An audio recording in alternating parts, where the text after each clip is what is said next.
We're going to flag salute. I pledge allegiance to the flag of the United States United of States of America America, And and to the republic and to the republic republic for which it stands, one nation, nation, under under God, God, indivisible, with with liberty and justice for all. All right. Pursuant to the New Jersey Open Public Meetings Act, adequate notice of this meeting has been provided by posting on the bulletin board in the Beach Haven Municipal Building and mailing the same to the Beach Haven Times, the Asbury Park Press, and the Press of Atlantic City. Mr. Allen, Here. Mrs. Baumiller, Here. Mr. Lynch, Here. Mr. Maskell, Here. Mayor Davis. Here.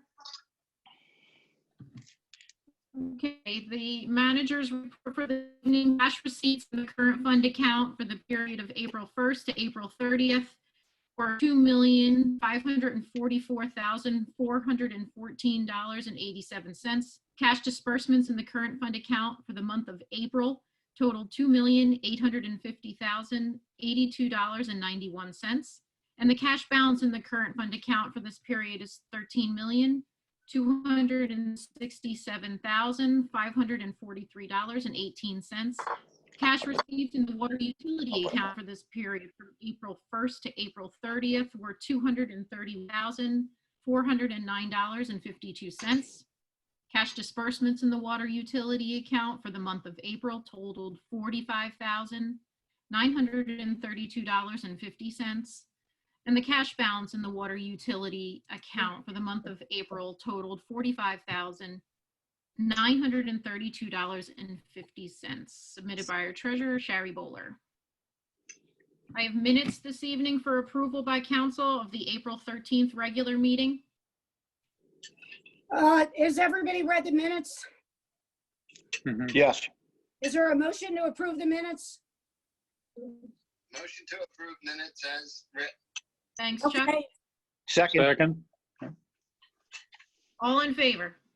Aye. Aye. Thank you.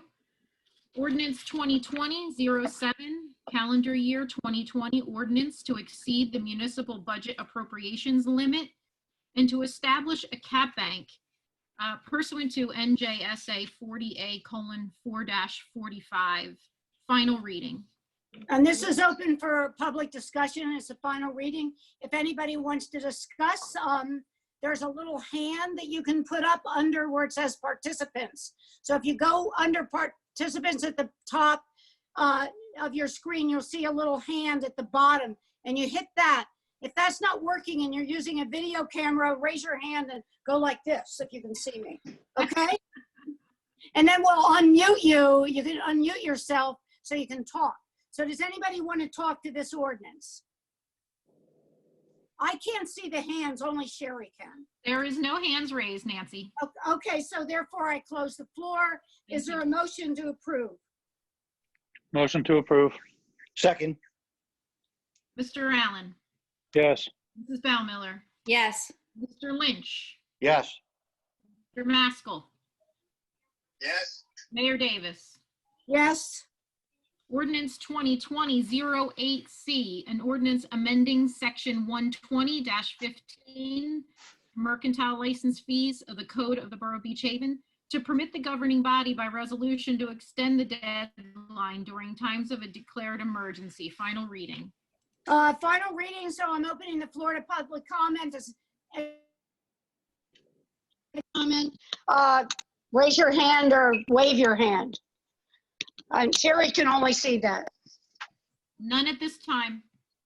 Okay, so I close the floor. Is there a motion to approve? Motion to approve. Motion. Second. Mr. Allen, Yes. Mrs. Baumiller, Yes. Mr. Lynch, Yes. Mr. Maskell.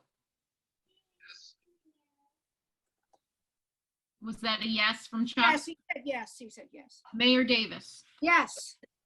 Ordinance 2020-09C, an ordinance amending and supplementing the Code of the Borough of Beach Haven, County of Ocean, State of New Jersey, to establish Chapter 154A entitled Public Health, Safety, and Welfare, Emergency Management, in order to specify the authority and duties of the Department of Emergency Management. Final reading. Again, I'm opening the floor for final reading. If anybody would like to speak to this? Anybody?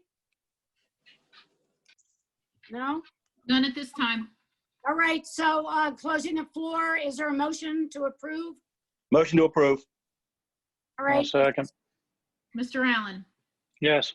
Mrs. Bellmiller, Yes. Mr. Lynch, Yes. Mr. Maskell, Yes. Mayor Davis. yes,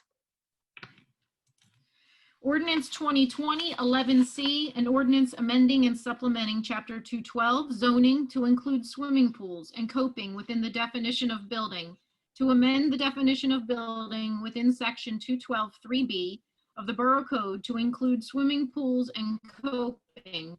Thus, swimming pools and coping would be considered when calculating lot coverage pursuant to Chapter 212, first reading.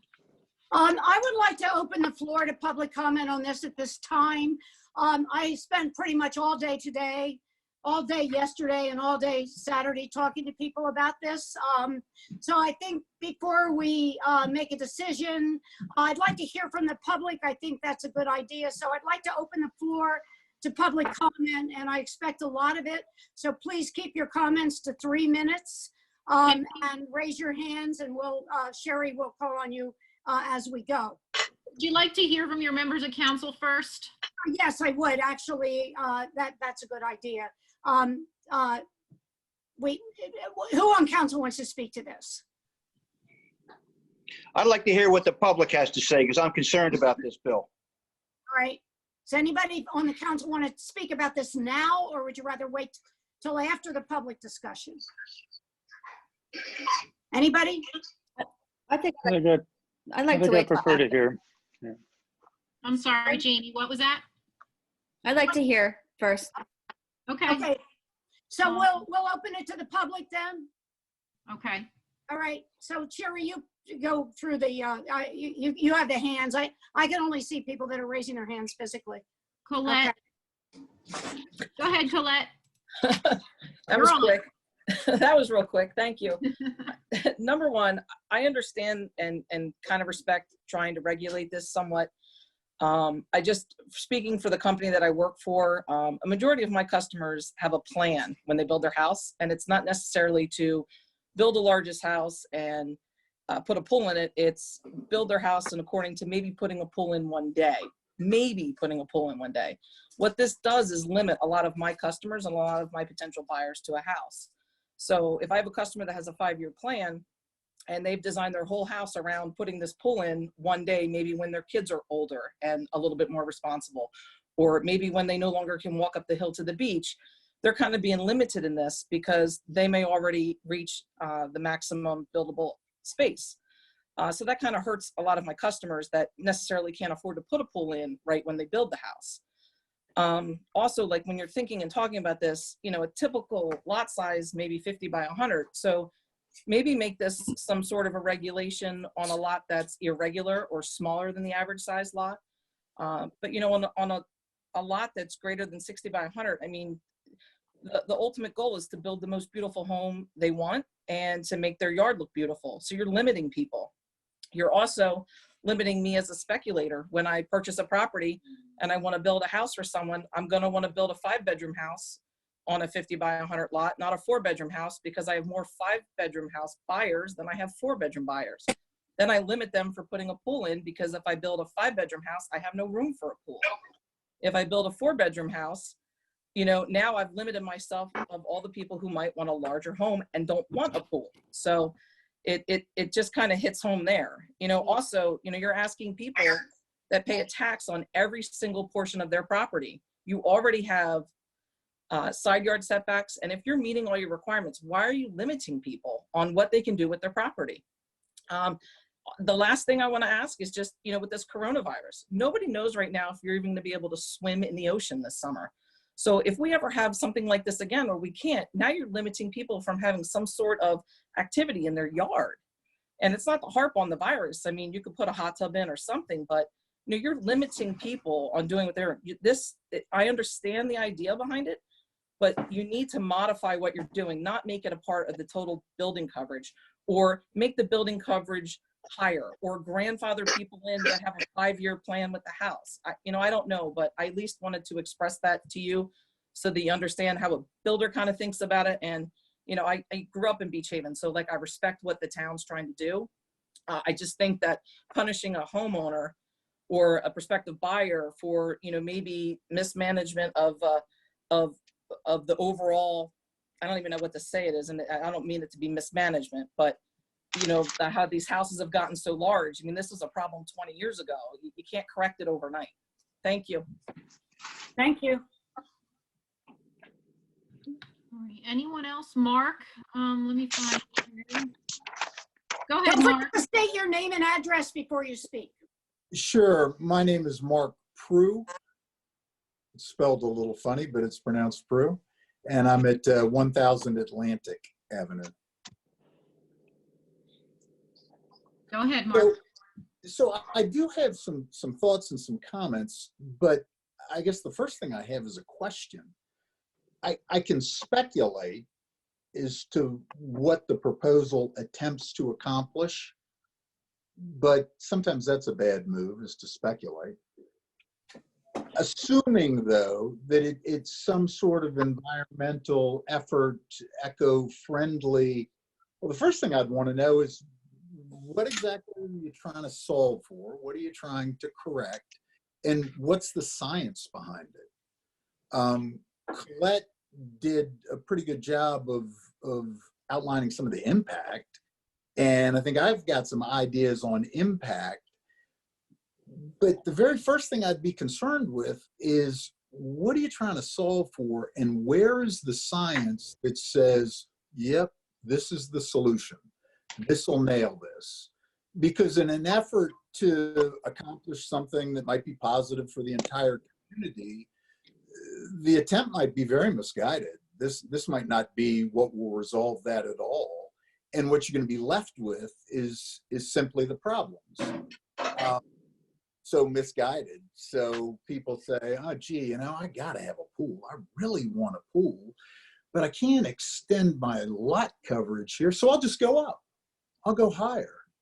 And now you're going to have the monstrosity of these towers of homes that are built in an attempt to circumvent what might be a misguided rule. I think that's a bad move. The science and what you're trying to correct is really important. So if you're trying to correct runoff and the management of that drain off, well, there's better ways to do that than simply say, well, we'll just include pool. What about in-ground containment systems? Why don't you give the responsibility to the residents of Beach Haven and Borough that if you want a pool, you have some responsibility that goes along with that to contain that groundwater and the disposal thereof, as opposed to, I don't know. I've been reading the paper too much lately, and the word draconian, I think, has become one of the most popular words out there. But this is a pretty significant move that you're contemplating here. But all of a sudden, you're going to tell these people that, you know what, I'm just going to reach a little farther into your liberties and make a judgment on whether you really can have a pool or not. I think that's dangerous ground. This is the first town council meeting that I have attended. I would assume that one of the things that the town council wants to see is they want to see a prosperous Beach Haven. They want a good population of people. And yes, they want an environmentally sound community. I can tell you that there is the possibility you start throwing these kind of regulations in there, you might really begin to impact, gee, is Beach Haven the place I want to live? Is Beach Haven the place that I want to move to? Is Beach Haven the place that I want to invest in that community? I think there's a lot to be considered there. And the final thing that I'll say, I'm surprised there's only 27, 29 people on this call. There's 47 now. Yeah, there's a lot more. Good. Yeah. 47. I think, though, with an ordinance like this, my gosh, 200 would be a number that wouldn't surprise me. This is a pretty big move that's being contemplated here. And in the middle of all the other COVID-19 and health and safety and what people are concerned with, that 47 people are going to decide something like, I don't know. I might take a step back. Okay. I don't want to run on, but I would go back to the first point. What are you trying to accomplish, and what's the science that you know this is the solution? All right, we're going to go We'll to get back. our, We'll get back to that. Do you Great. want to speak to that now, Jamie, or do you want to wait for the? What did you say? Do you want to speak to that now, or do you want to wait till the end? I just have a couple of comments for Mrs. Southwick and Mr. Prue. Mr. Prue, have you ever witnessed a pool being put in Beach Haven here? Because you're asking me the science behind it. I don't understand what you mean by that. Have you ever witnessed an in-ground pool being put in to Beach Haven? You know, I haven't really until recently been that interested in them building pools. I lived on Ocean Street up until about 9 months ago, and the residents right behind us put a good-sized pool in. And so I saw it being built on a daily basis, and I saw the water drain off. I saw a lot going on. My question isn't the science of building a pool. My question is, what are you trying to accomplish? Do you want to make us a more environmentally friendly community? Okay, so let me just interject there, because we've been talking about in-ground pools probably for a year and a half now at many different council meetings. There have been public comment, many times people coming and, complaining about the construction of pools, complaining about the noise of pools. So what happens is that since we're on a barrier island, we're about 2 feet below from the water table. So we originally didn't have an ordinance that limited the dewatering, so it was going on for months at a time, 24 hours a day. So we did go in and limit the time to dewater for a 15-day period for 24 hours a day. So for 24 hours a day during 15 days, there's a constant generator that pumps out water very loud, because I've lived through 1 pool on my block this year, 3 pools on the other block. So you can actually hear the generators. It shakes your house. And so for 2 weeks, the water is being dewatered. At this time, since there's sulfuric bacteria that lives in that groundwater, it releases hydrogen sulfide gas. So it also smells for the 2-week period that you're putting in the in-ground pools. And there's been no allocation of water set off. All of that just runs down the drain, up, and then into the bay. All along the ways, there's a lot of iron in the water as well. So when that leaves, all of the aprons and all of the streets are stained by the rust that's created. So approximately, about 648,000 gallons of water is lost per pool to put it in Beach Haven. Since 2018, there's been 50 pools put in Beach Haven in a 2.3 square mile area. So we're talking a significant trend here. And what usually happens is when you have a significant trend like that, usually litigation, or you're usually going to have some type of ordinance following that in order to kind of either slow down the trend or kind of making it reasonable for everybody else. So there's been homes that I've been into where I can look out the window and jump into the neighbor's pool. And then I could go on the deck and look at the other pool. So a pool brings in a different noise too. It's a consistent play noise. It turns into an amphitheater because of the echo effect. So now we're talking about noise. We're talking about dewatering. We live in an environmental sensitive area as designated by the state. So with that, we have to develop more sustainable. The governor signed an executive order in January. The New Jersey Pact is going to be putting in a ton of different, more developmental laws coming into play within the next year with coastal communities. And this is something that we're going to see. Including in-ground pools as lot coverage is not draconian. It is moving forward. We live in a 100-year floodplain zone. We have to start developing accordingly. Our lots are too small. I'm not against in-ground pools. I belong to a club that has a pool. I go to that. I take my daughter to that pool. So our lots pretty much are too small to sustain the influx of in-ground pools. I understand the developers and the architects are going to have a problem with this. And, you know, many people says it increases the value of their home, but that's 50-50. If you do the research, sometimes it increases, sometimes it decreases. If every single person has a pool in their backyard, it's going to decrease the value of your home because nobody's going to want to sit outside in their porch and watch other people in their pools. So the noise, you made a lot of points. Wait a second. We need to Oh, okay. ask other people if there's other people that want to talk. Sure. Okay, since you had a good time talking. Is there anybody else on there that wants to talk? I don't see any other hands up yet. Nobody else? I'm not kidding. I spent 3 days talking to people nonstop, and I just scrolled through everybody that's there, and I told the people to come to the meeting and express themselves, but none of them are on this meeting. I just went through everybody there, unfortunately. So nobody else wants to talk. I see Denise has her hands up. Hi. Go ahead, Denise. I'll State speak. your name and address. Oh, Denise Hodes, 225 Berkeley.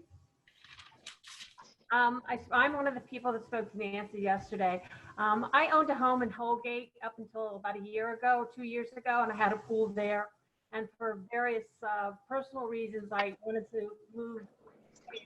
And my plan all along with my builder was to put a pool in. The house was set out on the property with that in mind. And I've actually just done landscaping and put a fence around my pool area. So to have this ordinance all of a sudden come up, it's quite shocking. I certainly understand the points that Jamie was saying. Jamie, I can't read that far, but I understand. And I mean, I think ecologically we do need to, you know, work on things for the town. But that's just my case, and that's my reason for being one of these new homeowners that sought out Beach Haven because I love everything about it, and I plan to put a pool in. That's it. Thank you. Thanks, Denise. Great. Bonnie? Hi. Can Hi. you hear me? State your address. Can you hear me? Yes, Yeah. state your name and address, Bonnie. Sorry. Bonnie Lenhard, 115 Fairview Avenue. Go ahead. First of all, a lot of these pools, in my mind, are not pools. They're large hot tubs. Second of all, I really wonder where this mentality of putting a pool at the beach comes from. I see the increase probably started in 2017. I know there were other pools in town, but from 2017 to 2020, they've just been going in at the normal. It's the normal. I mean, no builder builds a house without putting a little pool in the back. I mean, Eric Johnson just put two on Dolphin. All 4 new houses there have pools in the back. So my question is, where does this mentality come from that I have to go to the shore and put a pool in the back of my house? If you want to hang out at a pool, why don't you stay home at your country club? In the old days, everybody would come to the beach to be at the beach, not hang out around your pool. That's number one. And I agree with the noise. I have pools on 3 sides. I have it on the east, I have it on the south, the north, and I have it on the west.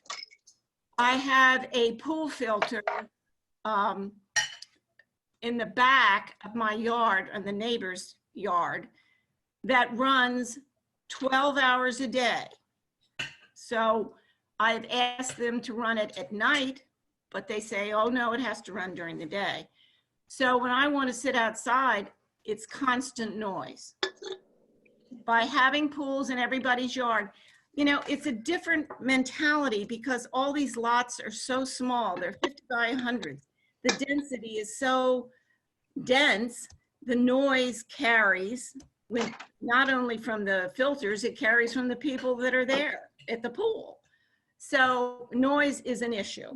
That's another problem in my estimation. And I just wonder, I put a lot of the blame of this on the builders and the architects, that or maybe the people from where they're coming that came to the island. I just don't understand why all of a sudden, what is that buzzing?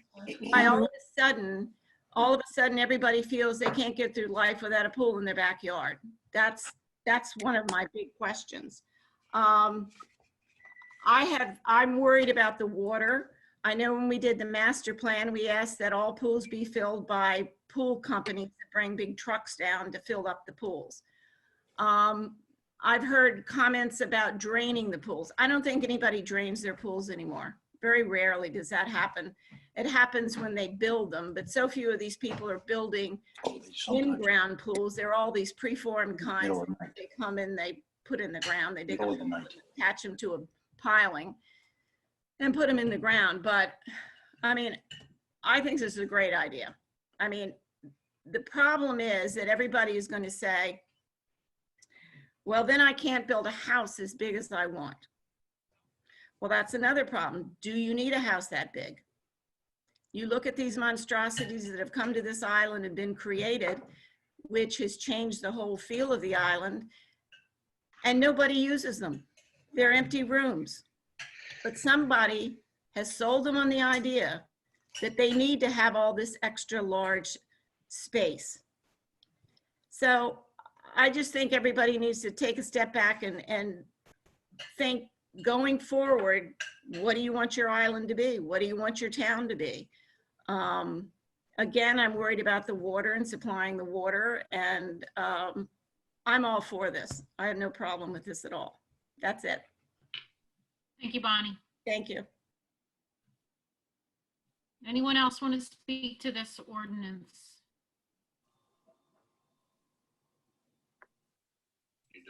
I have a That's it. few other. I see a Baxter. Who's that? I think it's Nicole. Yeah, hold on one second. She has a big N in front of her. Instead of that little chest piece, she has a big N. No, hold on. I got Barry here with me. Can you guys hear me? Yes, we can hear you. All right, and then let me just, so. When you're ready. Just state your name and address for the record. All right, Nicole Baxter and Barry Baxter. We live at 408 5th Street in Beach Haven. Okay, go ahead. I can't even believe I'm going to be talking about wanting a pool right now in the middle of a pandemic, but I just, I understand what's happening here and I can appreciate it. I think I was one of the first houses growing up with Colette over on Fairview next to Bonnie that we had an oversized lot and my dad put a pool in. And it was the year of the needles and then the jellyfish, or something was going on, and nobody ever put a pool in their yard, but we were on 2 lots when my dad was building, the house. So I grew up with a pool and grew up here. I didn't have a country club to go to, Bonnie. And now I am on an oversized lot. My husband and I invested our savings here and built a house under the 35%. But if we had a 5-year plan on our house, and I'm not sure if we're gonna put a pool in or not put a pool in, but we do have an oversized lot, and we did build to the building codes and the ordinances. And if I would have known this at the time building the house, I would have made my house smaller to not take that right away from me. This is our property. And hi, I'm Barry Baxter, and when we built here, we are, fortunate that we do have an oversized lot. And our intention was, as our son, who just turned 8, when he turned 10, that we felt comfortable that he would be old enough and we would be comfortable enough to have a pool in our backyard. Not that we don't have a lagoon in our backyard, we do. But in fact, our son's a swimmer. We belong to the same pool that Jamie belongs to. He's gotten very active on the swim team, and he happens to love a pool. We designed our house and placed it on our lot and re-bulkheaded our property and kept the depth of the dead men that support the bulkhead at a distance that would allow us to put a a small but respectable pool in the backyard. It's not going to be encroaching on any setbacks that were intact when we built the house. We abided by all the rules, and we left that option for ourselves. We inhibited some of our views in placing the house so that we would be able to do this if and when we chose to, both financially and responsibly as parents. And if, you know, when the time came, we wanted to do that. And we just feel like to do this now, right in the middle of our 5-year plan, we have not landscaped our backyard because we wanted to do the pool first and then landscape around it. And with full consideration of all our neighbors, they're already all waiting for us to put the pool in so they can use it, because none of them have the room to do it. And you know, we would just like to reserve the right to be able to do it if and when we choose to. I understand the science behind, you know, your concerns, but in our case, we do have the square footage of our property, and because of the size of the house that we built, we're only 33%, but we would, if to put the pool in that we planned for, we would cover 39% of our coverage, which would be over this ordinance if you choose to accept it. So we're asking that you consider it a little further before moving forward. And Thank you. And just to add to Barry's thing, I was really looking at it because architecturally I can see a lot in a 5,000 square foot lot. When I see a house that has a pool and all the pavers and all of that, if the pool's included in the impervious, I don't know how some of these pools even got built when I take a look at the permitting of them and how that's all working. I'm just curious on that, because the impervious, I think, if you went back and looked at those 50 pools, and if the impervious is 60%, I don't think half those pools could have gone in on those lots. And if they're in violation, make them take it out, but don't penalize us because people have overextended or taken advantage of lack of enforcement, or, you know, some of these kinds of things. Don't penalize somebody that's trying to follow all the laws and the rules, because people have either taken advantage or done illegal things and no one's enforcing it and making them take them out. Thank you for your time. Thank you. Anybody else? I see Jen Tomlinson has her hand up. Jen Tomlinson? Yes, hi. I'm just wondering, when you're talking about all State your name, put your address on the record, please. Jen Tomlinson, 306 South Bay Ave, Beach Haven. Thank you. Go ahead. Just with everyone talking about the different large homes that we have, do we have numbers as to like how many variances have been allowed for oversized building within the last 3 to 5 years? I don't think we have many oversized buildings. I mean, sitting on the land use board, the building is 35% of your lot. Okay, so it's the putting in the pool on. The pool, this ordinance deals with the idea that the pool. Yes, going over the within 35%. I just didn't know how many variances we have granted, how many houses were already at that max or, you know, over the variance. That's all I was wondering, if we had. Mostly when they come to the land use board, they're a little bit over the variance. It's because they want to put a deck in or an elevator because somebody's gotten a stroke and needs an elevator, that sort of thing. So there's not that many that are over that amount, unless they were built a long time ago and they were bigger. They didn't have these zoning laws at that time. Okay. Any other comments, Jen? No, thank you. Anybody else? Nobody else wants to talk to this? I don't see any other hand. Oh, wait a second. Barb Kona. Sorry, Barb, can you state hear your me? address. 100 Northwest Avenue. Thank you. I'm just going to mention, from a real estate perspective here, the number one thing that most people look for when they're coming to rent a property in town is a pool. They want nowhere construction, and they want a pool. And a pool actually equates to an additional $2,000 a week in rental income for people. So when you look at people who are having to rent their property, it's an important component for them. I think the dewatering ordinance you came up with was great. I think having some necessary landscaping to promote privacy around a pool is great, and maybe having people truck in water to fill their pools. They're all steps that can be taken to alleviate some of these issues. But when you talk about the lot size and the lack of privacy around a house, you know, the fact of the matter is if you go to the second floor of a house, you lose the privacy that you have from one lot to another. You can see in somebody's yard whether they have a pool or they don't have a pool. And people at the beach, they want to be outdoors. So whether they're out playing cornhole in the backyard or swimming in a pool or playing a game of beer pong or whatever it is, they want to be outdoors. I don't have a pool, don't have room for one, but that's just a real estate perspective on it. Thank you, Barb. Colette, I see you have your hand raised.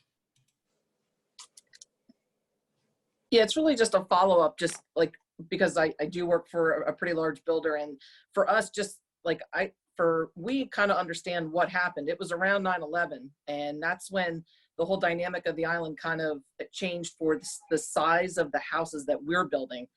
Most of our customers wanted to build the house large enough to have their whole family come and visit them, because it became more about the family being able to come to the house. So that's why they're not full at all times.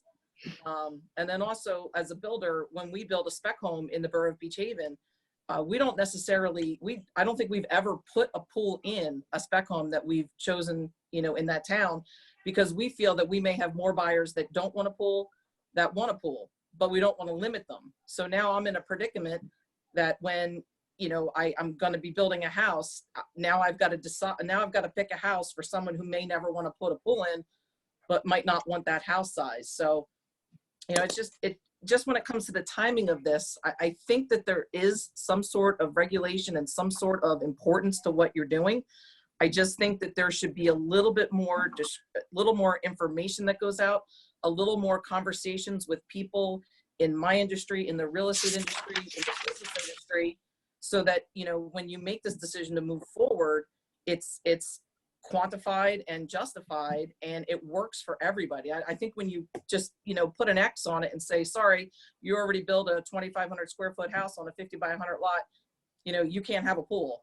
You're hurting, you know, certain members. And that's it. Sorry. Thank you. Thanks, Colette. I just want to respond to that. Like, I don't understand. Everyone sees the big picture, but that when it comes down to their individual lot, it's still, well, I still want my pool. But I think that we don't understand the big picture here is that we're overbuilt. We've been overbuilt by the builders and the real estate coming in and selling and making these small lots. There's no pervious land to absorb our runoff. So everyone complains about flooding. We're putting in pumping stations. We're doing all these things, reducing the impervious, but everyone has to do their part. It's just not going to go away with this magic pumping station. Like I said before, our infrastructure, our drainage is over 80 years old. Our water comes from the Kirkwood-Cohansey Aquifer. It's shallow. In some places less than 2 feet from the surface. You can dig in your backyard and you're going to hit water. So every dewatering effect is pretty substantial with our fresh water. That you're pumping out fresh water that is going to be the next well that we're going to have to drill for our water department. There's a real flooding and drainage problem. I've already said that. We're part of an environmental sensitive planning area, PA5B. As a council, we're here to protect and conserve the natural resources of Beach Haven for continued environmental quality and the health of all the residents. We're supposed to support initiatives or ordinances aimed at water resources at the residential and commercial level. We're support and apply the best available data related to sea level rise, storm surge risks. What happens when the next storm comes and we have 100 pools attached to pilings that start floating away. I mean, these are all the things that we have to consider living on this barrier island. We're not on the mainland where we have huge lots. We have, like, in some cases, we have 90 by 40 lots. And when you say an oversized lot, so you're saying maybe 6,000 square feet, that's still small. So we're not talking about, you know, large lots anywhere in this area. So we have to move forward and we have to consider this ordinance. Thank you, Jamie. I see that we have one other person with their hand up. I'm going to take them, Nancy, Mark, and then we can move on. Okay. Yeah, I had an opportunity to comment, and I appreciate that, but Jamie took an opportunity for a couple follow-ups, so I had one or two other points. The mentality of a pool, boy, I'll tell you what, I hope we don't start making rules in Beach Haven on one person's belief on what the proper mentality is. I mean, I don't like pink houses and gravel driveways and, you know, orange umbrellas, but guess what? If somebody does, they got the right for that. So I hope we're not making decisions based on that way. The other thing that seemed to be a big factor, and Jamie, I pointed this out, I lived directly behind a big house, a very nice, beautiful home, big home, and had a good sized pool. And I was there during the entire construction process. I can tell you that the renters coming in and out of the home to my immediate left and the two across the street created a much higher noise level to me when the pool was complete or during construction. So if we're going to regulate noise levels, well, okay, so what's your plan on that? Should we can't have renters, no property can rent, or the renters can't check in on Friday and Saturday night? What about parties? I mean, most of the people that I see rent homes, they're big homes. They come down with a lot of people. They have big parties. So maybe we should put the clamps on that if the noise level is really the intention. And Jamie, I respect you and the committee. You guys have done a lot more research on this than the one time I was aware that you were having this meeting. But I'd still like to see the science. I'd like to see the documents. I'd like to see the research that has been done, that this is your solution to make Beach Haven this eco-friendly community. Because you haven't provided it. You haven't provided it. I respect your opinion. I respect your verbiage, but I haven't seen the document. I haven't seen the study that was done that says this is what you need to do. So thanks. I appreciate the time to comment.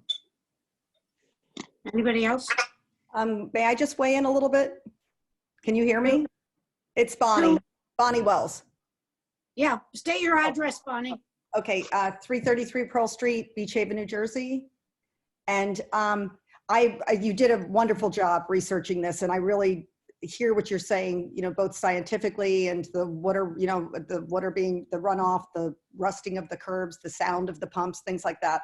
From a real estate perspective, again, I'm at Coastal Living, and so we represent pretty much Beach Haven. All I've gotten from every agency as we've been going forward with this is Beach Haven is going to be killed real estate value-wise, because why is Long Beach Township allowing it so anybody can build and put a pool in, you know, one block to the south or the north, but we're not allowed to here? And like, I guess Barb spoke into, our rental values are so different here. We will rent our pool properties by like Christmas time, and the other properties just kind of limp along until, you know, right into the season. So, and it's almost like when we grew up here, everybody had one bathroom in their house or two bathrooms. Now everyone expects to have a bathroom in every bedroom. You know what I mean? It's just like this, the way the times are changing. What I see often is that when people come down, especially with little children, they want to take them to the beach, and in the afternoon, they'll put one down for a nap, then they use the pool, and then it can be the size of a hot tub. But it's almost like the way they're living is just, it's the new norm for them. The last piece is with COVID, everyone coming down with COVID is satisfied that the beaches are closed or that they can't go up there. If there's a pool, they want a change of scenery. They want to be down here. They know they can eat at takeout restaurants. But if they want to be self-contained, it promotes them to be contained if they have something like the pool in their backyard. And again, like it's such a difficult thing because again, how much you put into the science of it, I understand it. I understand the, you know, what it's doing environmentally. And then you have the economic piece, which when you put the two together, how is it that Long Beach Township is going to have a total edge on us? Already they beat us with taxes. I mean, taxes sometimes kill our resales, especially for the higher homes. Now all of a sudden we're going to have to go up against that when we go to resell and say, well, no, we don't have pools, nor can you put a pool in going forward. So you'll have to pick a different town. Thanks, Bonnie. Okay. All right, Nancy. Okay, Take this back to council. are there any comments by council? Let me hear what you guys have to say, and then I have something I want to say. Well, Dan, you have any- Yeah, I want to support this. I know Jamie's very, very passionate about this. And I think that she has something here. It's pools are getting out of control. You know, real estate value or not, if everybody's got one, what's the incentive to, you know, it becomes a moot point. And I believe it is kind of turning into a bit of a problem environmentally. When you're talking that you're losing 600,000+ gallons per pool, I mean, that's staggering, you know. That's when you think about how many pools are going in and have gone in. But I empathize with, you know, Nicole and Barry. You know, they built accordingly with a 5-year plan or thereabouts to put a pool in, and you know, now based on what they have, they may or may not be able to do that if this proceeds. But at the same time, there's always going to be somebody in that position, no matter what, when we decide to actually take action on this. So it's kind of a tough thing to say, but you know, I think, you know, at 35%, I mean, we do have small lots. They're tiny in reality. I mean, it's 50 by 100, 5,000 square feet. There's towns in New Jersey where the house wouldn't fit on our lot. You know, they're greater than 5,000 square feet. And so how do you balance that? I think, you know, this is a good start, a good step. Maybe there needs to be some more discussion about the actual numbers of it. I don't know what the flexibility could be, but I would be interested in maybe discussing that. But I think there has to be a regulation in place. I truly do. I think it's getting a little bit out of control, and it's going to come back and haunt us in the future if we don't do something. Chuck, do you have anything you want to say? Well, I also feel bad for Barry and Nicole for, sticking to the rules and not being able to execute their 5-year plan. And I know that Bonnie mentioned that we were at a disadvantage to the township. And I would add that, you know, we also were at a disadvantage to the township with the COA monies that we're charging people to build new houses. So You mean the affordable housing? Affordable housing, yes. So it's not an easy decision, and you know, we are in a fragile island, and something that we need to discuss and consider, and hopefully be able to come to the right decision. Thank you. How about Tom? Yeah, I listened very closely. I think Nicole and Barry have some very, very good points. I think Barbara Kohner and Barb Wells have some excellent points as well. I think we need a lot more discussion on this. I can't see it going through today this way it is. And that's my opinion. I've heard from a lot of people. I know you have as well, Nancy, basically saying, oh, you can't do this. You can't put it together this way. I think we need more discussion on it. But the way I see it now, I couldn't say yes. Jamie? Jamie? Jamie? No? Okay. I just want to say one thing. I support Jamie. I do think we have to look at the environmental problems we're having here on the island. I mean, I'm concerned we might not even have an island in 50 years. There's a lot of, there are a lot of environmental issues that nobody's really cared about for years. I really would like to, I'd like to table this particular ordinance for a bit, for a couple reasons. One of which, I think this is bad timing, right in the middle of this quarantining epidemic when people are stressed out. I also feel that because of this, there are a lot of people that I talked to today that were going to get on this meeting. They wanted to talk.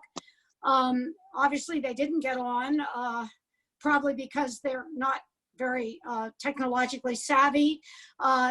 Somebody even commented that they felt that we were trying to, by doing it at this period of time, we're trying to stick something down somebody's throat. I don't want to get that impression. I think we need to talk about it a little bit more, maybe look at some other options, maybe come up with something that's a little more palatable for more people, but still puts a damper on decreasing the number of pools, because that's basically what we're trying to do. So it's up to council, but my suggestion right now is to put this on the back burner for a while and go back to the drawing board and see if we can come up with something a little more pleasing to everybody. Find out a little bit more about the basically what other towns are doing, not just the township, and also the future regulations that we might be expecting from the DEP and organizations like that regarding this issue. Is that? Nancy, I have to disagree with you, because we've heard from someone representing a builder and 2 real estate agents that work off of commission that clearly increases their value with the pool. We heard from 3 residents, 2 residents that wanted a pool and 1 resident that was not for a pool. So I don't understand all these people that you were talking to. If they wanted to come and make public comment, they could have made a public comment. We've been working on this for over a year now. So I don't understand. I mean, why wouldn't we move this forward and let's hear from the land use board? That's, more people, more comments, and pull it together. I mean, we talked about setbacks. We looked at Harvey Cedars. We looked at Ship Bottom. We don't have to do everything the township does. I mean, we can make our own ordinances. We are a smaller area. We have a more dense population. So I don't think we should table this. I think we should move it forward. Let the land use board, because it is a zoning ordinance, so it has to go to the land use board. They have to make comments on it. There's a lot of well-educated people on that board that could bring back comments that we can listen to, and then we can make a decision. But we can't just stop making decisions because builders and real estate agents don't want us to. And residents. I would just jump in procedurally at this point. You had public comment and that's over. So the next step really for the council to debate it is to now move it and second it for final adoption, which doesn't mean you have to approve it, but that's the mechanism then to have this council discussion. So Bruce, you're saying that we should make a motion to approve it and second it and then vote on it right now, or? Technically, that's the correct Robert's Rules procedure. And once it's moved and seconded, then there could be a motion to table it or a motion to approve it, or you could vote it down, whatever the council's preference. I'm really just talking procedurally rather than having this council discussion really at the tail end of public comment. Public comment ended, so the next procedural step is to move it, table it, discuss it, or vote it down. But Bruce, correct, it does go to the land use board. This would go to the land use board, yeah. If it's approved right now. If it gets voted down right now, it won't. Correct. So the process for that, just so everyone knows, is it gets referred to the land use board and they comment on it for its consistency with the master plan. And then that report comes back to the governing body. And if they have no comment or say it is consistent, then you can just consider it. If they say it's inconsistent, you don't have to abide by that. You can adopt it as is, but you'd have to put reasons on the record on why you're adopting it despite the land use board's finding that it's inconsistent, or you could change it based on the land use board's recommendation. So so there's options here.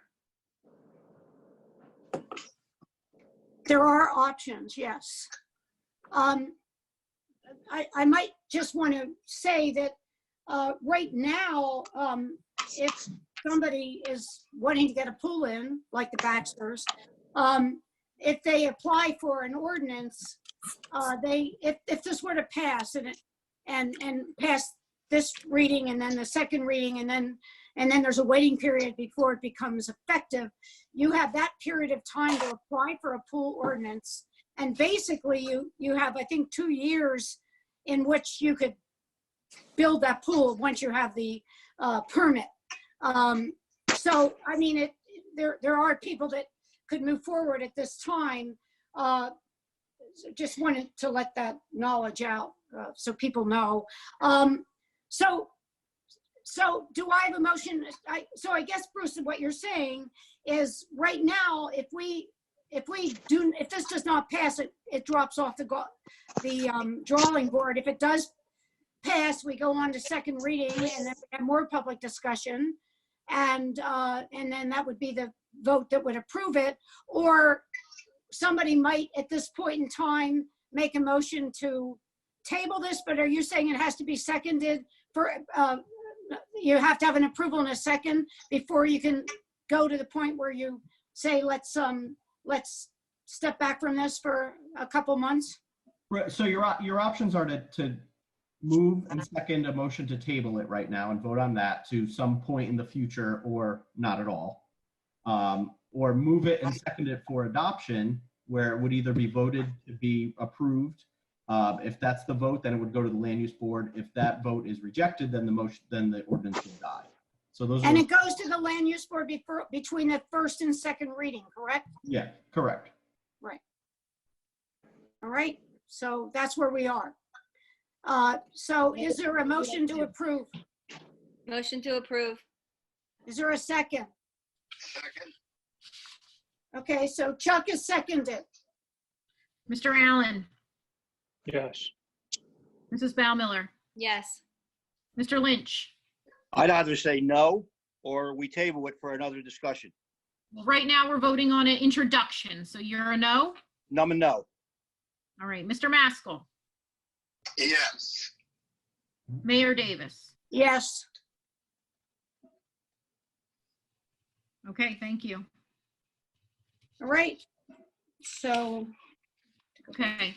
All matters listed under item consent agenda are considered to be routine by the municipal council and will be enacted by one motion in the form listed. Any items requiring expenditure are supported by a certification of availability of funds, and any item requiring discussion will be removed from the consent agenda and discussed separately. All consent agenda items will be reflected in full in the minutes. Resolution 111, 2020, executing a shared service agreement with Long Beach Township for a street sweeper. Resolution 112, approving a membership to the Beach Haven Volunteer Fire Company.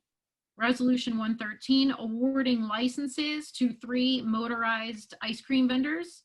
And Resolution 114, approving an agreement with realauction.com LLC for the electronic tax lien certificate sales services. Okay, does anybody on council want to remove any of these for further discussion? I have a question. Okay, question. We had a street sweeping agreement, I think, with Little Egg Harbor or someone. Is that not correct? For the No, last... that was for a vac truck. Oh, okay. Sorry. Got it. No further questions. And we do have a street sweeper ourselves now, so we just do this in case it breaks down. Exactly. Okay. Got it. Okay, anybody else want any other questions by council? No? Okay, so do I have a motion to approve the consent agenda? Or the Motion to approve the consent agenda as presented. Second? Mr. Allen, Yes. Mrs. Baumiller, Yes. Mr. Lynch, Yes. Mr. Maskell, Yes. Mayor Davis. yes. Okay, this evening we were scheduled to hold the public hearing and consider adoption of the budget for 2020. And we are still going to go ahead and hold the public hearing at this time. But when we do have our CFO, Sherry Bowler, on the call as well, we were informed by the state that they're still looking for one piece of paper from us that they weren't able to get together for today. So we're not permitted to go ahead with final approval, adoption of the budget at this time, but we are going to hold the public hearing. I know first and foremost, everyone likes to hear that we were not considering a tax increase this year. So I'll just briefly go through a summary of the budget that we presented at the last meeting when it was introduced. And then if there are questions on the budget, our CFO is on the call to answer questions. So the total appropriation, including reserves for the 2020 budget, is $12,074,970.12. That's a decrease of $10,927.08. There are some changes from last year to this year. We saw, let's see here, we saw a decrease in salary and wage.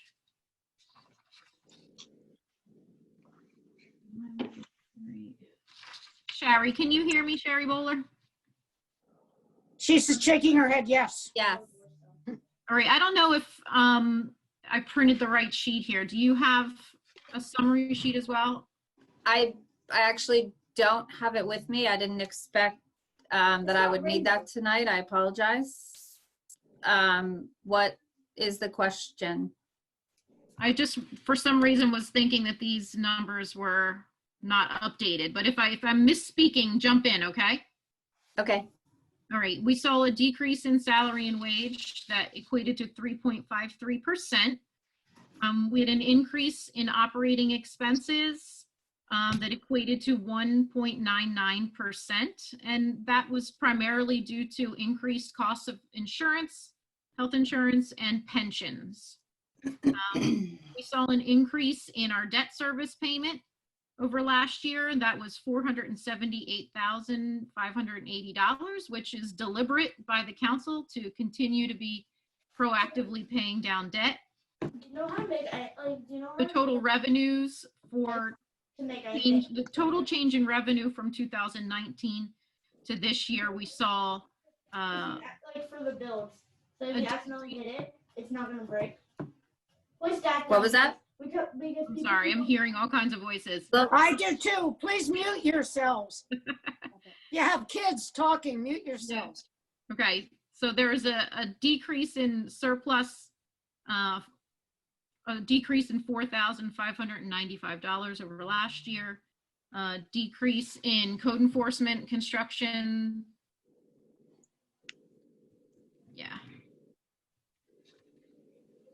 Yeah, I'm thinking the same thing. Okay. Are there any other changes, Sherry, that are pertinent that we need to discuss at the moment? So overall, the basic changes, we didn't see any real drastic changes that were really notable for salary and wage. They were mostly just contractual. I believe we were under the 2%. Operating costs, we went up a little bit in the pension. Actually, the health insurance stayed the same roughly as last year, but the pension went up a bit.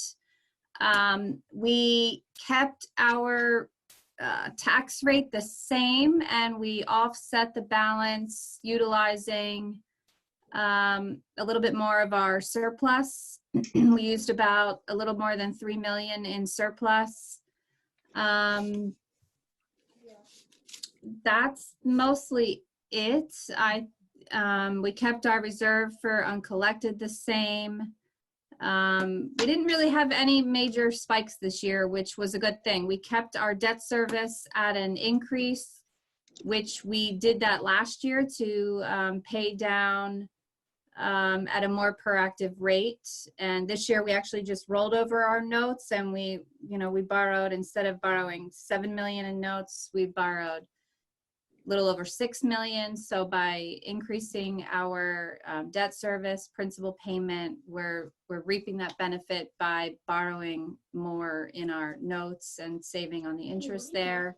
Right. We no longer have the 1/5 of the emergency appropriation for the reval. That is fully paid off.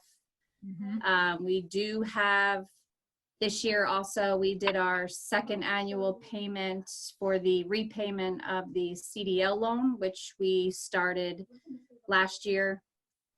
And we have to appropriate 1/5 of that for the next, we're in year 2 of 5. So our total budget is just under 13 million. Yeah, $12,990,693.32. Yes.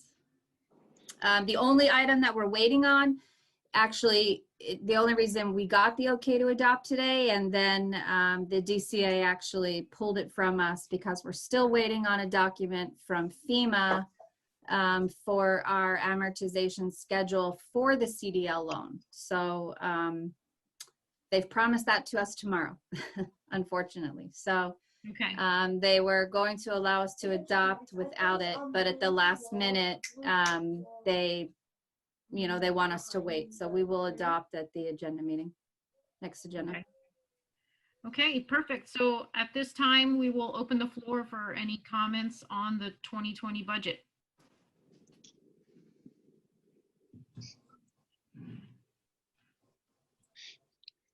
Any comments, any hands? Seeing none. All right. We'll close So the we floor. move on. I have a bill list this evening in the amount of $851,597.06. Is there a motion to approve the bills? Motion to approve. Second. Mr. Allen, Yes. Mrs. Baumiller, Yes. Mr. Lynch, Yes. Mr. Maskell, Yes. Mayor Davis. Yes. Okay, do I have Rob Zarco on the call from Ship Bottom Brewery? He's on, I saw his name. Rob, I'm if here. you could unmute yourself. Hi, Yeah, I'm Rob. here. Hey, how you doing? Good. Thanks I'd for like having to me. just describe to council, explain to council what exactly you're looking for. We recently had a phone conference with you and the division, and the phone call ended by the division asking us to come to council and really get their blessing before we went further. So could you explain to them what you're requesting? Yeah, sure. So Mayor Davis put out a docket a couple weeks back asking us to look at our seating internally and to make an environment that was socially distanced and look at an outdoor seating plan. So we came up with 2 different options. Option 1 was to redo the seating inside, which my manager, Tom Wadsworth, who's on the call too, and myself constructed to eliminate some of the tables, keep 6 feet from back of the chairs of each of the table in our tap room. And we were only able to get about 16 seats. Plus with an employee count, I think with that, we'd be around 25 people inside the brewery if we're at half capacity. So when we're looking at that, we devised option A, which would be to use Siegel Lane and close down the street. It didn't seem like that was an option that was going to work. So option B would be to actually use the field in front of us on Taylor Avenue.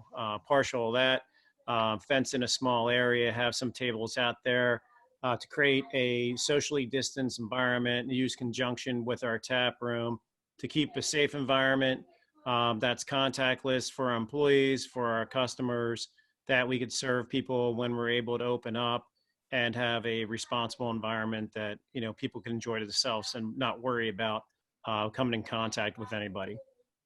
And I have Assemblyman D'Angelo, who was also on the call with us. He's on the Zoom meeting too. Okay, members of council, we'll start with you. With me? With who? Whoever would like to go. Oh, I'm sorry. Yeah, council, you all got a sketch of this, right? You got the application. Did you all have a chance to look at it? Yes, Chuck Maskell, my only observation and comment is that I know that they were considering restriping the parking on Seagull Lane at one time. And it was the fire department that wanted to assure that Seagull Lane was open and viable for large ladder trucks. So I don't know if that is going to be part of this plan, or you're just going to be using Taylor Avenue Field. But just Chuck, my plan would just be use the field. We would just have a small fenced-in area inside that field, which we would maintain, cut the grass, do whatever else we had to do inside that area. So we're not asking for the street at all. We're just asking for some outside space because we're pretty much landlocked. It's just something that's going to help us keep alive during these weird times. If it was any other time, we would not be asking this. But we have a business to run. We want to be in business after this is over. So any concessions that the council can make and help us, we'd really appreciate. Well, sounds like a good idea to me. I had a question. In the sketch I looked at, and I was looking at it on my phone, so it was sort of hard to see. It looks like you're taking the whole area from across from 8th to 9th, all the way across that field. Is that correct? No, that's not correct at all. Okay. Yeah, we put in there like 35 square feet, but we could downsize that if we needed to. I mean, I'm just thinking if Bistro wanted to put some seats out in the park, you know, would like to leave a little room for them opposite. Oh, no, I totally agree with you. We're not looking to monopolize anything. We're just looking for a little space to operate. So what we planned for inside was fitting about 15 people plus our employees, which would be another 10. So that would get us to half our occupancy, which would be 25. And then the remainder of the seats, from 50 to 15 would be 35 seats outside, just to keep us in business. Okay. Anybody else in council have any questions? I have a question. Robert, on the call that we were on, there was another option, but I didn't see that you did not pursue that option with having seating in the back parking lot where the I guess it's a gazebo there for the Bay Village Pizza. That wasn't. Yeah, there's an outdoor parking space that hasn't been okayed by my landlord first. Then second, if I looked at everybody inside Bay Village, there's probably about 7 or 8 different people at least that would take advantage of that. So that space would be taken up pretty quickly. Okay. And I just have another question. When we were on the phone, when we were talking with the ABC, there wasn't really like an answer that they gave you on whether or not they would, I guess you have a limited brewery offsite premise event. Is that what you wanted to see, if they would expand per day? Yeah, so the way this works, Jamie, is we're not like a typical bar where we could just get extension of premise. And since we're jumping the street with our license, that's not allowed. So Mr. D'Angelo came up with a great idea where we have these social affair or limited brewery event permits that we use. And we used them for fundraisers last year to help out with the K9 unit and fund that. We also did a fundraiser for the firehouse. With those permits, we're only allowed 12. So Mr. D'Angelo's ask to the director of the ABC was to have unlimited permits just during this pandemic. And as soon as this ceases, we would never use those again. So it's just something temporary that would allow us to use our license and be able to serve beer out there. And we would have control and an employee at that location at all times. Right, but did he make a decision on that? Because I know it was kind of up in the air of what exactly they were going to do. So are you waiting to hear for us and then move forward with them? Is that what you're waiting? Yeah, he wanted us to come up with a plan, and if the borough decided that this was a feasible plan, then he would move forward with the extension of permits. Isn't that correct, Mr. D'Angelo? Because you're closer to him than I am. Yes. So after good evening, everyone, mayor and council members. After we had our meeting with the director, I brought this to the attention of a gentleman's name is Justin Braz, and he works for the governor's office. So Saturday morning, we had our weekly legislative discussion with the governor, and I brought this topic up to him as well. Everyone's looking at different avenues to keep small business and restaurants and bars or craft beer places open and operational while still maintaining to have social distancing. So my idea that I told them, because one thing we do, we can't just do it for one, we have to blanket it for the entire state. But we don't want to take the autonomy of the discretion for the local municipalities away. With that being said, these special permits are still have to be approved by the local board and commission before the state gives them that dispensation for that area. What my discussion with the governor, and he was very open to it, and followed up with me on it to see how we're progressing here, is to see, adding one permit per day during the pandemic, to not impact the existing 12 that the other craft, I guess the distilleries have access to.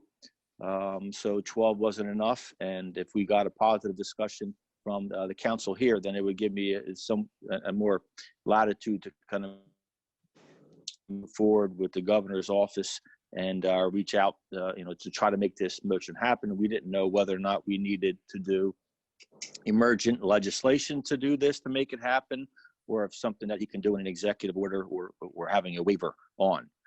So that's something that would be my next step, to see if we get a positive discussion here, to see how I would be able to move forward on behalf of everyone. Right. Mr. D'Angelo, are you on, I know that you're assemblyman, but are you on a special committee that is trying to, help move this forward for all of the establishments in the state?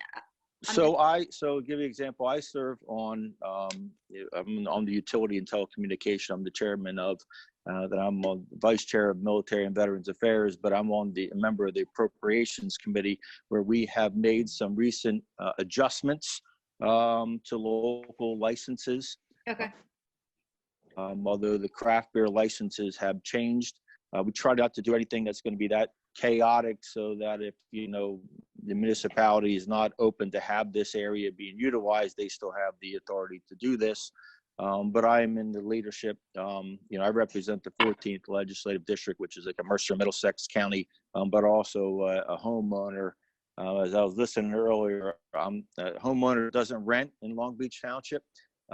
So to take that into such situation, I have an idea of where everything's at. I'm over on Mia Lane in Long Beach Township, and so I'm well aware of the area and how things impact the island.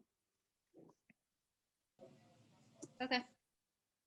I think we should hear from the police department about this request. Yep. Jim?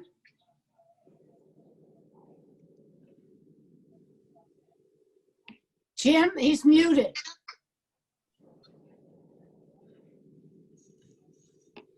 There you go. I don't think, yeah, he said, okay. So. There you go. Still can't hear him though. Yeah, we can't hear him.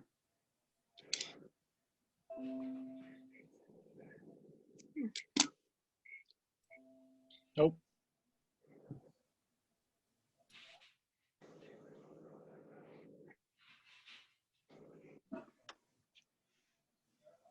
Maybe, can he can't hear us. I don't know if he can hear us. Can you hear us, Jim?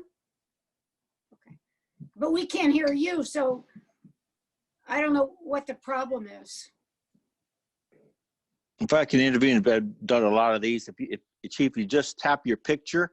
As soon as you tap your picture, then in the lower left, Doesn't show it'll that come he's to the muted. icon. It doesn't show that you're muted, Jim. Yeah, I don't know. Can he call somebody? Yeah, I was going to say there's another option. There's a call-in number there's a bridge on the invite, I believe. Right. That it could use. Jim, do you want to try to call that?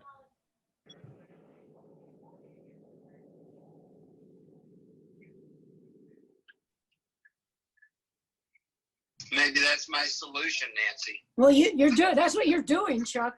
While we're waiting for the chief, Robert, are you planning to have music out there? No. Okay. And it's just going to be seated individuals. My only concern is everybody wants to drink outside. So how are you going to kind of enforce the limit or limit your occupancy? Are you just having people come in, go to the servers and then sit down? Or are you having table service? Like, Now we're having table service. So Tom and I thought about this long and hard. We actually have a beer garden in Pennsylvania that we instilled some of these practices in. But basically, on our website, we're going to put a plug in that people can make reservations either inside or outside. So they could do a totally contactless when they get to the brewery. If they don't have a reservation, we'll have an iPad there where we could put tables in for them. So they'll go to the hostess station right out front. We'll direct them either inside or outside directly to their tables. We'll have signage all throughout the brewery stating that it's contactless and that they stay in our areas. And the same for on the field. We'll make sure that there's no paper there. It's very contactless and there's nothing that they could touch besides a plastic cup that they'll be drinking out of. okay, thank you. You're welcome. We still don't have Jim. What I had about, a question. I had a question about the actual permits. If I'm understanding it right, there is no real limit on the occupancy. So are you guys going to, start off small and grow? I mean, that was what I've been told. No, There's no hard limit. Not looking to do this. From what Mayor Davis has in place, we're looking just to continue what their occupancy is inside and bring that outside. So we're not trying to get any kind of advantage by doing this. We just want to have our business running in the manner we can with our occupancy. So we want to keep it, we'll police it to make sure that we have the right amount inside and outside. And we want to work in confines of what's set up for us with the town. Okay. The other question I had is, I know one of the setbacks that you may encounter is they don't want alcohol crossing the street. So how are you going to mitigate that? Well, we would actually serve from that seated area. So we would have like a box trailer that we convert into a cold storage box and serve out of that. How would you secure the cold storage and the generator or whatever else that you're going to have out there? We could basically move that out every night. And then with the beer that's inside, we can move back inside our facility, the kegs. Typically, like we would any other beer that we have available, we would make sure we secure it inside our facility. Do you feel that the owner of the property that you lease will not allow you to use the parking area, or? I'm not sure. It's been discussed a little bit there, but hasn't been any kind of conclusion made on that. And like we talked before with everything with the ABC, I at least have to have a plan to move forward. If I don't start on this now, like Mr. D'Angelo talked about, I'm going to be really set back because it's going to take some time to get these allowances from the ABC. Mm-hmm. I have a question. Sure. If you have a table outside, the table's for 4, and let's say there are 10 people, so 4 people sit down, 6 people are standing around drinking beer. Are you going to allow that? No, we're going to keep social distance to make sure that the groups are distanced from other groups. So we want to make sure in the confines of that space, if that space outside's fit for 35 people, we're going to make sure that those 35 people are in a safe environment. Okay. I mean, anybody there's a lot of else? thought that went into this, trust me. I want to make sure it's safe for my employees and safe for my customers. And you could use this as a test case if you want us to move forward. Once things get going, I mean, we're welcome to do that and then modify what we need to modify as we go. Bev and Bill, do you have any comments? That you've been sitting listening to these, and Jim can't seem to get on. We're working on it. Okay. We're still working on it. Okay.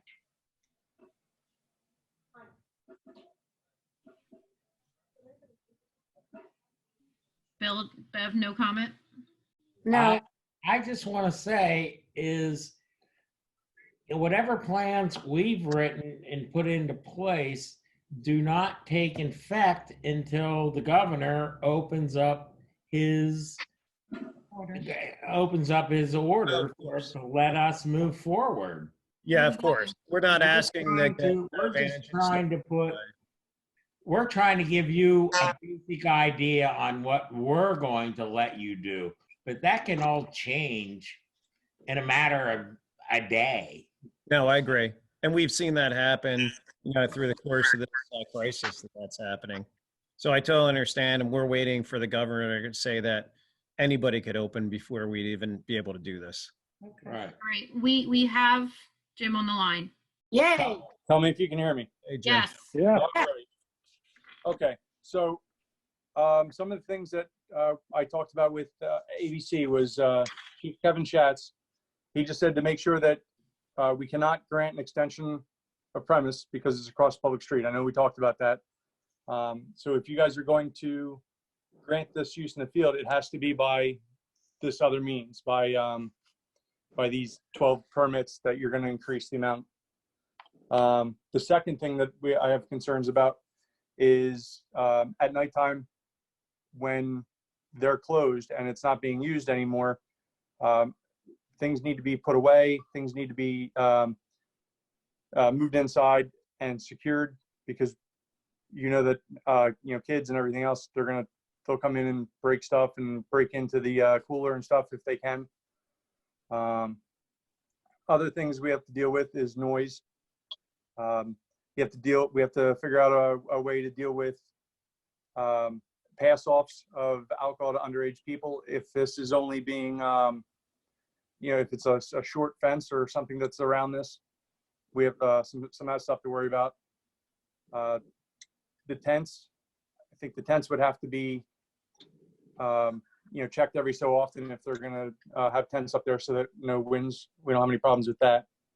And then we have to figure out what we're going to do if we have any other events that are going to take up that field, such as, if we do have fireworks this year. I think the whole thing would have to be broken down so that we could utilize that for the fireworks to keep people socially distant there.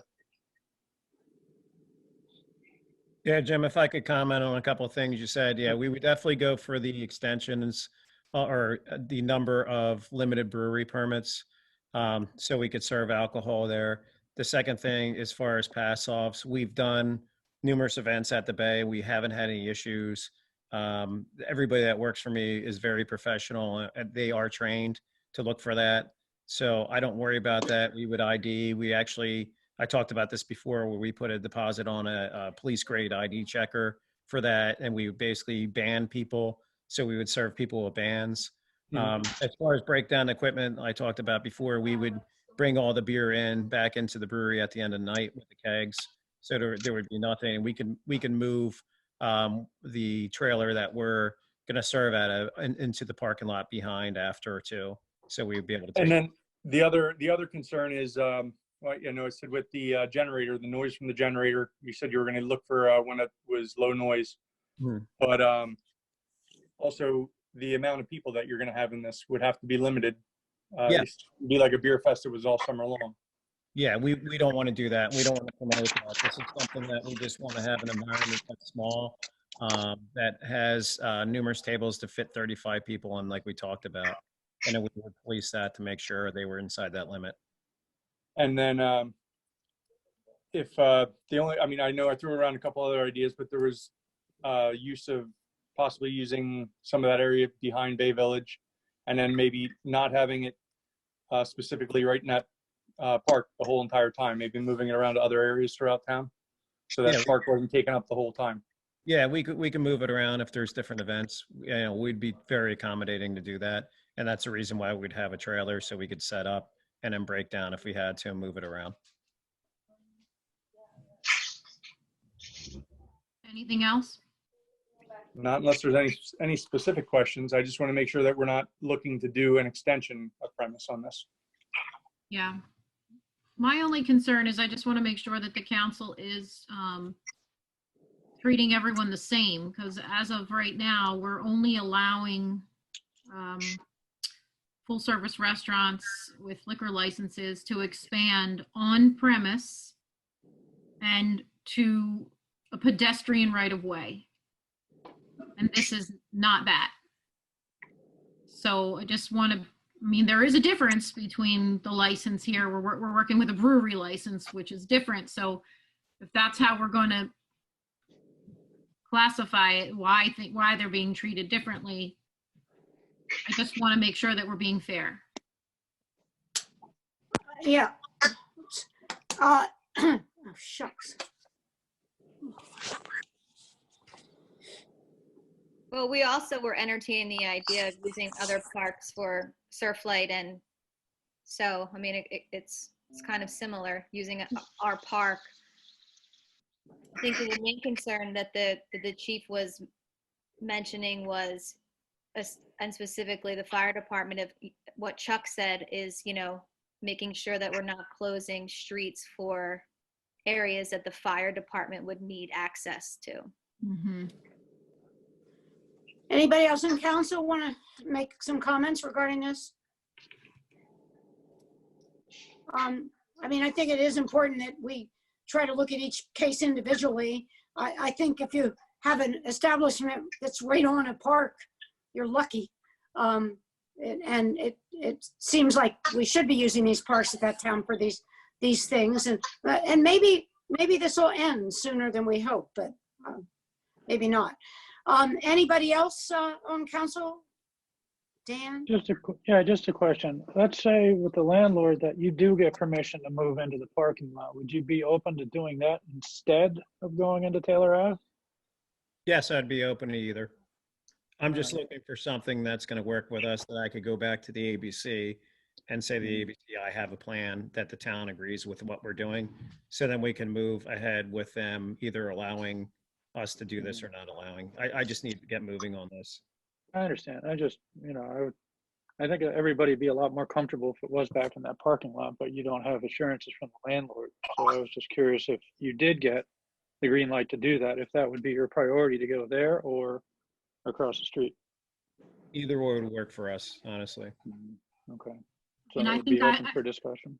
I think I'd like to see a hybrid version where it's a little bit of both, 12 in the park and,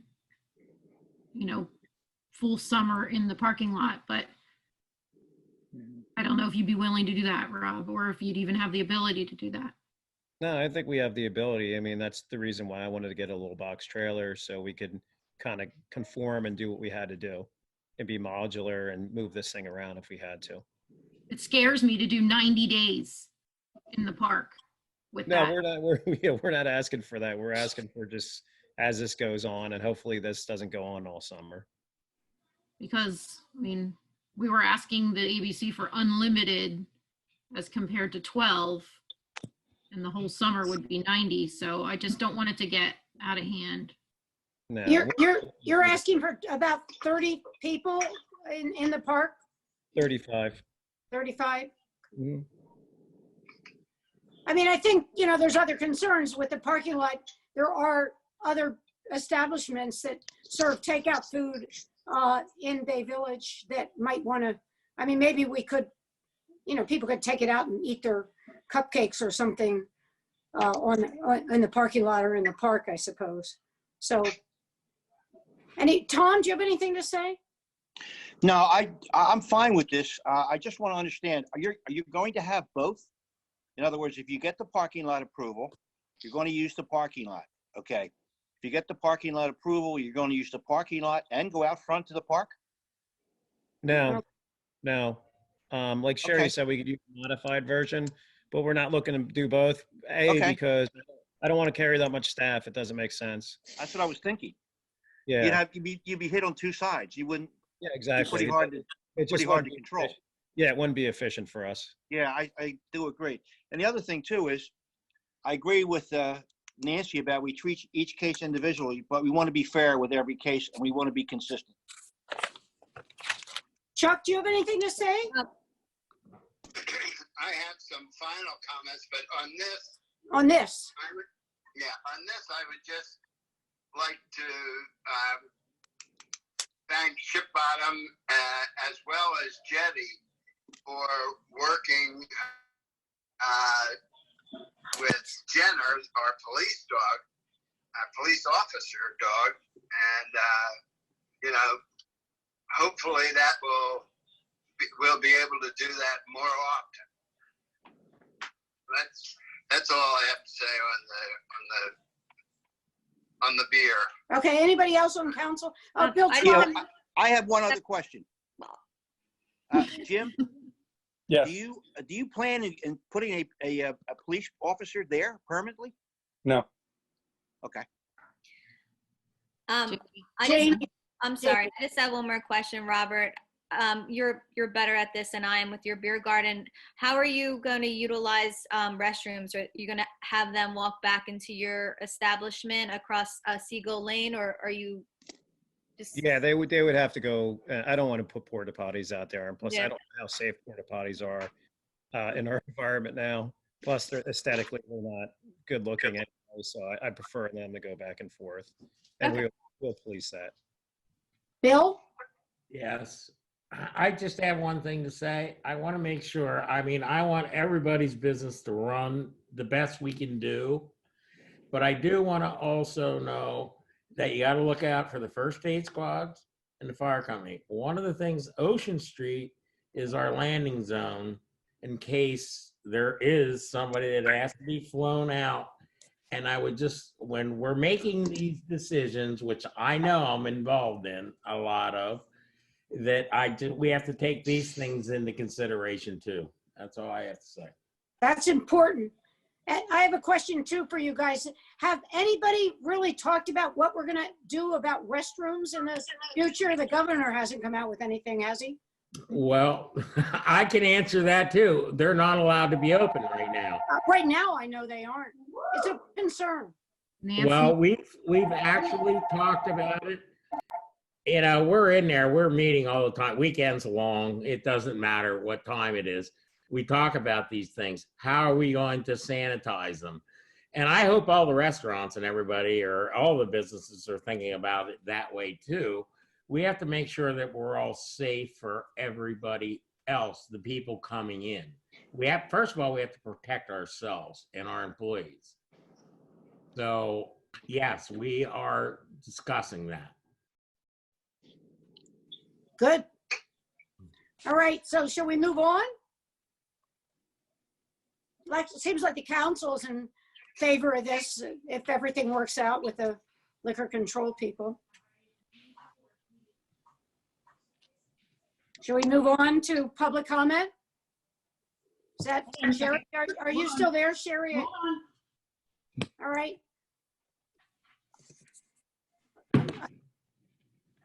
So I can't see the hands, but I'm going to open the floor to public comment. So if you I want just want to thank everybody, and I'll get working on it. Okay, great. Thank you, Wayne. Appreciate it. Okay. So I'm opening the floor to public comment. Can you hear me, Sherry? Yes, go ahead. Okay. So if there's anybody that wants to speak, either raise your hand or raise your hand. I can see some people, but not all people on the video camera. Is there anybody that wants to speak? This is on anything.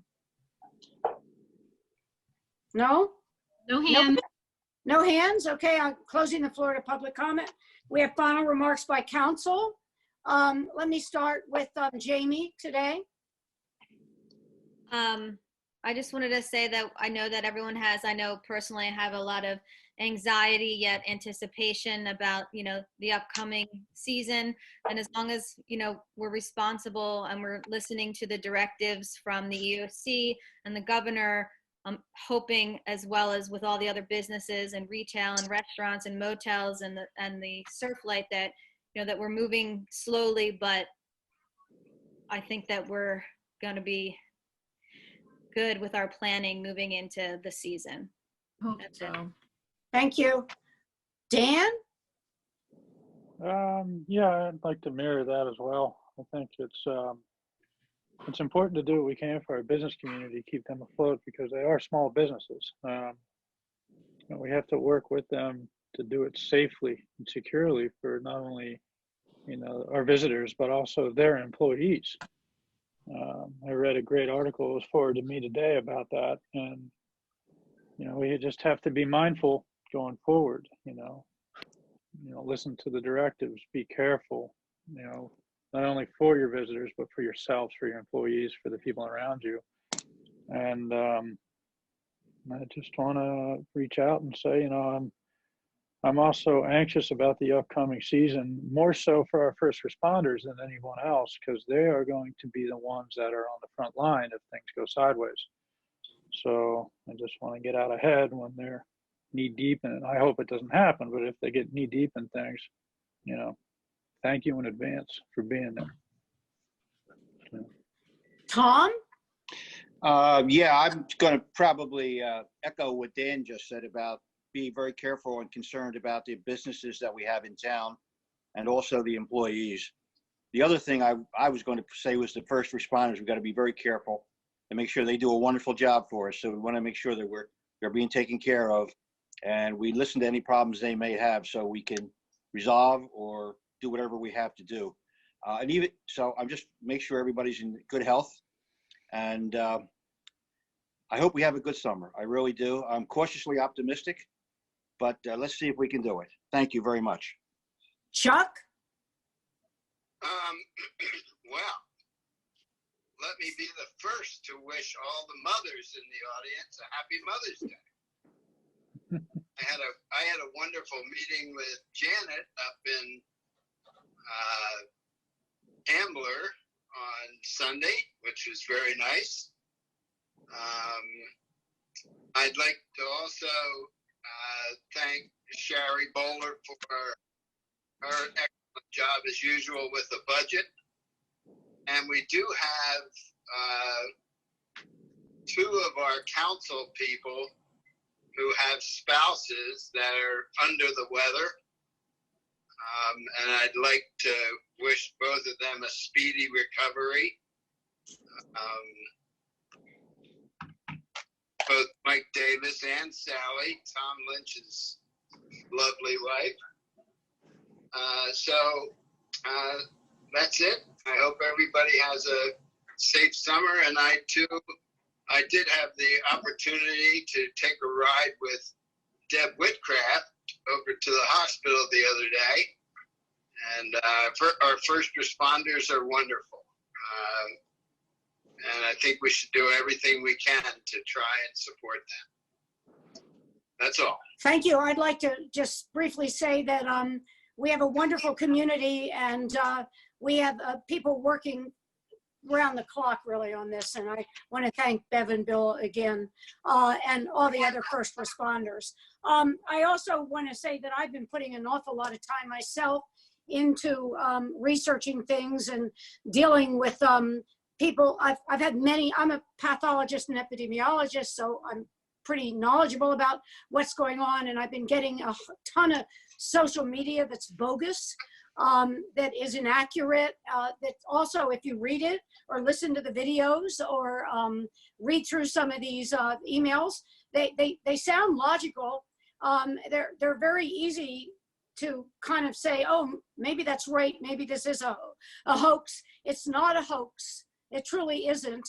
I try to get back to everybody that comes to me with these and try to explain with actual research studies why this isn't a hoax. This is a real disease. It's a real pandemic, and we really need to keep that in mind. I want to see things opening. I think we can do it responsibly, but I think we also have to be very careful. I'm concerned that if we move too fast and we're not careful, that there will be spikes in deaths and cases, which will cause the governor to shut the state down again. We don't want that to happen. So I really strongly recommend that everybody try to be careful and follow the rules. I think people in Beach Haven are, and I'm working with the health department.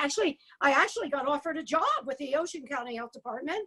I don't really think I have the time, but I have a conference call tomorrow morning with them and some other folks in the public health field. So, there's a lot of people out there really, really working hard to try to solve this problem and get us back into a more sociable sort of environment.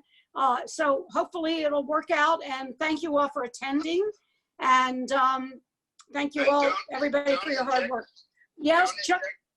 Don't inject yourself with rubbing alcohol. Oh, okay. Yeah, don't drink bleach. Yeah. All right. So, so do I have a motion to adjourn? Motion to Adjourn. All right. All in favor? Aye. Thank you. Aye, aye. All right. Meeting adjourned. Bye. Thanks, everybody.